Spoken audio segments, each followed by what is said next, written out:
नमस्कार मंडळी, स्वागत आहे तुमचं आमच्या चॅनलमध्ये। आवाज महामुंबईचा, शोध बातमीचा, कौल मनाचा। चला तर मग आमचे चॅनल लाईक करा, शेअर करा आणि सबस्क्राइब करा। धन्यवाद। व्हेनेझुएलात 2 विनाशकारी शक्तिशाली भूकंप। व्हेनेझुएलामध्ये 39 सेकंदांच्या अंतराने 2 शक्तिशाली भूकंप झाले। दक्षिण अमेरिकेतील व्हेनेझुएला या देशात बुधवारी सायंकाळी 6:04 आणि 6:05 या अनुक्रमे 7.2 आणि 7.5 तीव्रतेचे 2 भूकंपाचे धक्के बसले। भारतात ही वेळ गुरुवारी पहाटे 3:34 आणि 3:35 होती।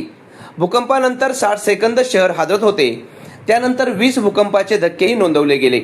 AP वृत्तसंस्थेनुसार आतापर्यंत 164 मृत्यूंची पुष्टी झाली असून 971 जण जखमी झाले आहेत। हे भूकंप देशभरात राष्ट्रीय सुट्टीच्या दिवशी झाले।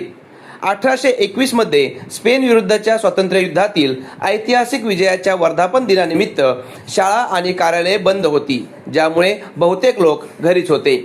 US जिओलॉजिकल सर्वेनुसार भूकंपामुळे 10,000हून अधिक लोकांचा मृत्यू होण्याची 44% शक्यता आहे। 1 लाख लोकांचा मृत्यू होण्याची 30% शक्यता आहे।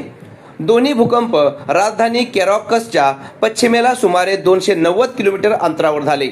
अनेक शहरांमध्ये इमारती कोसळल्या किंवा धोकादायकरित्या कलल्या। कॅराकस विमानतळाच्या छताचा काही भाग कोसळला, ज्यामुळे धुळीचा लोट उसळला। 126 वर्षातील सर्वात मोठा भूकंप।